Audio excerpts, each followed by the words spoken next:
सा एग्रीमेंट को लेके अभी भोजपुरी इंडस्ट्री में कुछ चल रहा है, लफड़ा चल रहा है खेसारी लाल यादव जी के साथ, आप भी जानते हैं, इसके बारे में क्या कहना चाहेंगे?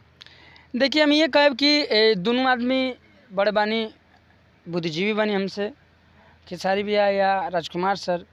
तो आप सब एक बार बैठ के एकरा के सॉर्ट आउट कर ली। कोर्ट कचहरी से ही अगर दूसरा इंडस्ट्री के लोग हमारे जब वीडियो देखत हुई डबलन के न्यूज़ के, चाहे हमारा भोजपुरी के कोनो भी न्यूज़ जब वायरल होत हुई, तो ये होता है कि भोजपुरी में ऐसा ऐसा खेसारी लाल यादव चाहे ग्लोबल म्यूजिक जंक्शन कंपनी के नाम भी बहुत बड़ा नाम बा, राजकुमार साहब के बहुत बड़ा नाम बा, और खेसारी भैया के इतना बड़ा नाम बा, तो देखत हो तो लोग थोड़ा सा घिन नज़र से देखत हुई। तो आप सब बैठ के सट आउट कर ली, और कोर्ट के जो आदेश आयल बा एकर पालन तो हम सबके करे पड़ी, और अगर बैठ के सट आउट हो जाता तो कोर्ट के समझ रहे हैं। कंपनी के जाल में लोग फंस जाते हैं, ज़्यादातर कलाकार लोग फंसते हैं, इसके पीछे रीजन क्या है? ये क्या लोभ में फंसते हैं या जानबूझ के फंसते हैं? देखिए, ऐसा माना कि कलाकार प्यार के भूखे होले, केहू भी कलाकार को, हम चाहे केहू के, तो जैसे बात विचार हमने के बढ़िया हो जाए ना, ओकरा बीच में रहुआ अगर साइन करा ले, हम ये मैटर यहाँ लोन के मैटर के लेके नहीं कहते, ऐसे अदर मैटर लेके कहते हैं, जैसे हमारा संग भरे। तो जैसे प्यार मोहब्बत ज़्यादा बढ़ जाला, भाईचारा ज़्यादा बढ़ जाला, तो आदमी छोटी छोटी चीज़ अब आपके मन के छल कपट हम नहीं जाना कि हमारे के बोला के जाते ना, उन्हें चाकू मार दे चाहे चाकू मरवा दे। हम तो प्यार चलन भैया के संग जाते नहीं, लेकिन उन्हें चाकू मरवा दें तो वो तो बात के बात बा। तो आप सब केहू भी एग्रीमेंट करी या गाना साइन करी 10 गो 20 गो 50 गो, तो आप सब एग्रीमेंट पढ़ल करी, और मान के चली कि बहुत लोग बा कि इंग्लिश समझ में ना आवेला, तो ओकरा के वकील रख के अपन रीड कराई, ओकरा के पढ़वा के समझी फिर साइन करी। उनके पास तो एक से बढ़कर एक मैनेजर हैं जो बहुत पढ़े लिखे हैं, तभी ऐसा गलती क्यों हो गया? अभी ये तो हमारा समझ में नहीं क्या होती कि उस टीम में तो समझिए कि पढ़े लोग बहुत हैं, पढ़े लिखे, तो फिर ऐसे का हो गल समझ में नहीं क्या होता मेरे समझ। ऐसा बात नहीं, एक्सपीरियंस के मामले में भी उनके मैनेजर साहब का बहुत ज़्यादा एक्सपीरियंस भी है। ये चीज़ तो हमू जानता नहीं, बट अब कैसे भले इंटरनल मामला बा यहाँ लन के उहे नहीं जानता नहीं, दोनों आदमी कंपनी और खेसारी भैया। और चाहेंगे कि ज़्यादा तो वो गाना सुनाइए, ढोड़ी जंक्शन वाला, वो बहुत ही अच्छा आपका गाना था। अच्छा अच्छा, जरूर जरूर। अरे बिजली से चले नहीं चले ई डीजल से, दोनों धक्के बैठिया ये बाबू पूरा बॉल से, अरे खड़े खड़े चली हाँ चाहे धैये के पाजाल, ढोड़ी एक्सप्रेस में भैया ढुकिए के मजा लो, ढोड़ी एक्सप्रेस में भैया। आने वाले सॉन्ग जिसका वीडियो है उसके बारे में कुछ बतला दीजिए। आप सब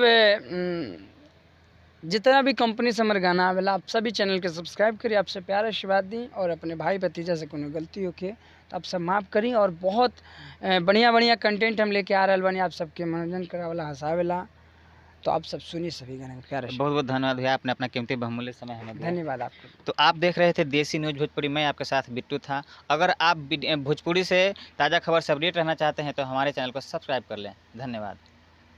नमस्कार, स्वागत है, आप देख रहे हैं देसी न्यूज़ भोजपुरी, मैं आपके साथ बिट्टू। आज हमारे साथ फिर से जुड़ने वाले हैं भोजपुरी सिंगर शशि लाल यादव जी। सबसे पहले भैया स्वागत है। नमस्ते, प्रणाम। हम भोजपुरी गायक शशि लाल यादव, देसी न्यूज़ देखे वाले जितना भी दर्शक बनी, आप सबके गोड़ छू गोड़ लगतनी, और आपके भी नमस्ते बा। कैसे हैं आप? बहुत बढ़िया बने भैया, आप कैसे बने? हम भी ठीक हैं। आपका तो त्रिमूर्ति म्यूजिकल भोजपुरी से जो गाना आया था बहुत ही धमाल मचा रहा है, ट्रेंडिंग में म्यूजिक सेक्शन में ट्रेंड भी कर रहा है, क्या कहना चाहेंगे? आप सबके बहुत बहुत धन्यवाद कि इतना कम समय में यूट्यूब पे आप सब ट्रेंड करनी है, और इंस्टा पे भी ट्रेंड करनी। अगला स्टेशन ढोड़ी जंक्शन, और 1 या 3 के जैसे आप सब प्यार आशीर्वाद देता नहीं, क से कबूतर के देनी, वैसे ही सभी गाना के दिए आप सब। 1 या 3 चाहेंगे कि 2 लाइन दर्शकों के लिए? जरूरी गाना हम प्रभा राजू गौले बने, और गाना ऐसे बा कि हम थोड़ा सा आजकल थोड़ा सा अपना भोजपुरी में, हम भोजपुरी से बने, कौन इंग्लैंड से नहीं के, बट थोड़ा सा हमने हट के काम करते हैं कि थोड़ा सा लोग के एक ही खाना बार बार खैला से, कहें तो अलग स्टेप ले लिए।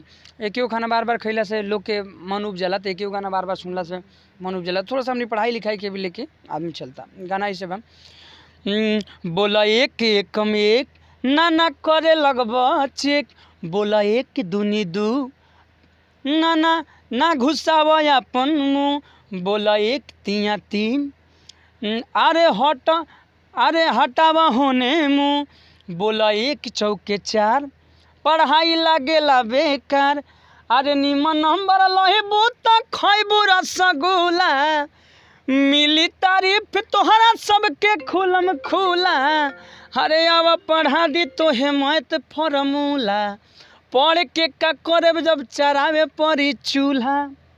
तो ये गाना आप खुद गाए हैं, अपने चैनल पर रिलीज किए हैं। हाँ तो हम खुदे ना गाइले, हाँ, दूसरा तो किसी खुद थोड़ी गाइले। ये हम कहना चाह रहे हैं कि जैसे आप कोचिंग वोचिंग नहीं ना खो रहे हैं जो इस तरह का गाना गा रहे हैं। नहीं देखिए, हम बोले हैं ना, हम थोड़ा सा हट के काम कर रहे हैं। अपने भोजपुरी में जितने भी गाने बनते हैं हम थोड़ा सा हट के काम कर रहे हैं, और हमारे जो भगवान स्वरूपी श्रोता हैं सबका प्यार आशीर्वाद मिल रहा है, और ऐसे ही मिलत रहो।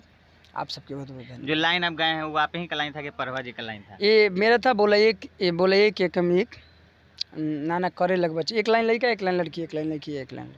जैसे कहने का अर्थ है कि जब भी आप गाना लाते हैं कुछ हट के लाते हैं, इस तरह का गाने आप हमेशा कंटिन्यू कर रहे हैं, अगला स्टेप कौन सा होगा आपका?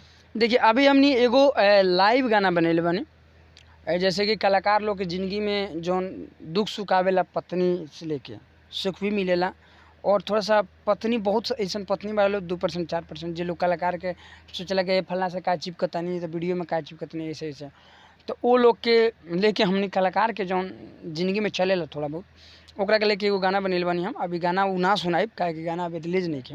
आप सबके हमारा चैनल से या कोनो भी चैनल से आई हो, हमारा फेसबुक पेज से पोस्ट होला हर चीज़, जैसे गाना जो आवेला, तो आप सब सुने प्यार आशीर्वाद। कब तक वीडियो देखने को मिलेगा दर्शकों को? 1 या 3 के वीडियो 2-3 दिन में 4 दिन में मिल जाए, और वो गाना 1 सप्ताह 10 दिन लग सकता। जो आने वाले के बारे में बता हाँ रहे हाँ हैं। हाँ, गाना समझी कि बड़ी चुन चुन के हम गाना आजकल करता नहीं। गाना मतलब कोनो गाना नहीं है कि कोनो गाना ऐसे गा देते नहीं हम, पहले जैसन बात नहीं है। गाना जन चुन चुन के हमने गाना करते हैं। तो आपसे प्यार आशीर्वाद दी, और कोनो त्रुटि हो गया तो आप सब समझाएं अपने छोट भाई के भतीजा के। अभी आप कंटिन्यू आपके गाने आ रहे हैं, बैक टू बैक हर एक चैनल से आ रहे हैं, लेकिन ये 2-3 साल फ्लेक्स बैक में जाए तो आपके गाने बहुत कम आ रहे हैं। इसके पीछे नहीं कारण देखिए क्या भैया, हम भूत हैं गाना गाने में। अगर हम गाना नहीं गाए 4 दिन तो हमको लगेगा कि बुखार हो गया। ठीक, गाना आता था, बट दिक्कत ये था कि हम थोड़ा सा ये डायलॉग डिलीवरी वाला गाना ज़्यादा कर रहे थे बीच में, लेकिन व्यूज़ तो आ जाता था। जैसे views 15 million 20 million 10 million 5 million आ जाता था, लेकिन जो ग्राउंड लेवल पर बजल होला ना, वो बजता वो नहीं था। पकड़ नहीं बना पाता था हाँ, गाना। क्यों हम लोग ग्राउंड लेवल पर बजने वाले आदमी हैं। जैसे हम लोग पिछले भी जिस कंपनी में थे ग्राउंड लेवल पर बजते थे हम लोग। तो फिर जैसे हमारे टीम के लोग बोले, हम भी सोचे कि भाई हम लोग बजने वाले आदमी हैं, मान के चलिए डायलॉग वाला गाना अभी भी करते हैं, ऐसा बात नहीं कि उसको छोड़ दिए हैं, पारिवारिक गाना करते हैं। ऑनलाइन ही समझ के रह जाता हाँ, था गाना। तो फिर हमने स्टार्ट किया, तो क से कबूतर से ही स्टार्ट किया। क से कबूतर देखिए खास कबूतर भी आपका गाना बहुत धमाल मचाया था। अब थोड़ा सा एग्रीमेंट को लेके अभी भोजपुरी इंडस्ट्री में कुछ चल रहा है, लफड़ा चल रहा है खेसारी लाल यादव जी के साथ, आप भी जानते हैं, इसके बारे में क्या कहना चाहेंगे? देखिए हम ये कहब कि दोनों आदमी बड़े बानी, बुद्धिजीवी बनी हमसे, खेसारी भैया या राजकुमार सर। तो आप सब एक बार बैठ के एकरा के सॉर्ट आउट कर ली। कोर्ट कचहरी से ही अगर दूसरा इंडस्ट्री के लोग हमारे जब वीडियो देखत हुई डबल के न्यूज़ के, चाहे हमारा भोजपुरी के कोनो भी न्यूज़ जब वायरल होत हुई, तो ये होता है कि भोजपुरी में ऐसा ऐसा खेसारी लाल यादव चाहे ग्लोबल म्यूजिक जैक्सन कंपनी के नाम भी बहुत बड़ा नाम बा, राजकुमार साहब के बहुत बड़ा नाम बा, और खेसारी भैया के इतना बड़ा नाम बा, तो देखत तो लोग थोड़ा सा घिन नज़र से देखत हुई। तो आप सब बैठ के सट आउट कर ली, और कोर्ट के जो आदेश आयल बा एकर पालन तो हम सबके करे के पड़ी, और अगर बैठ के सट आउट हो जाता तो कोर्ट के, समझ रहे हैं। कंपनी के जाल में लोग फंस जाते हैं, ज़्यादातर कलाकार लोग फंसते हैं, इसके पीछे रीजन क्या है? ये क्या लोभ में फंसते हैं या जानबूझ के फंसते हैं? देखिए ऐसा माना कि कलाकार प्यार के भूखे वाले, केहू भी कलाकार को, हम चाहे केहू के, तो जैसे बात विचार हमने के बढ़िया हो जाए ना, ओकरा बीच में रहुआ अगर साइन करा ले, हम ये मैटर यहाँ लोन के मैटर के लेके नहीं कहते, ऐसे अदर मैटर लेके कहते हैं, जैसे हमारा संग भरे। तो जैसे प्यार मोहब्बत ज़्यादा बढ़ जाला, भाईचारा ज़्यादा बढ़ जाला, तो आदमी छोटी छोटी चीज़ अब आपके मन के छल कपट हम नहीं जानत कि हमारे के बोला के जाते ना, उन्हें चाकू मार दे चाहे चाकू मरवा दे। हम तो प्यार चलन कि भैया के संग जाते नहीं, लेकिन उन्हें चाकू मरवा देम तो वो तो बात के बात बा। तो आप सब केहू भी एग्रीमेंट करी या गाना साइन करी 10 गो 20 गो 50 गो, तो आप सब एग्रीमेंट पढ़ल करी।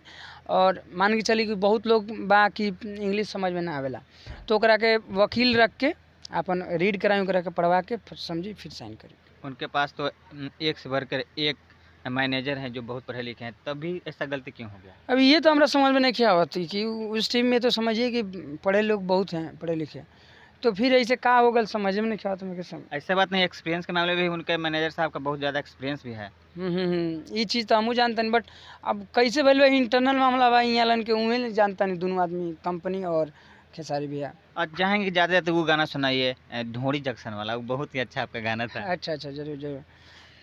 अरे बिजली से चले नहीं चले ई डीजल से, दोनों धक के बैठिया ये बाबू पूरा बॉल से, अरे खड़े खड़े चली हा चाहे धैये के पाजाल, ढोरी एक्सप्रेस में भैया ढुकिए के मजाल, ढोरी एक्सप्रेस में भैया। आने वाले सॉन्ग जिसका वीडियो है उसके बारे में कुछ बतला दीजिए। आप सब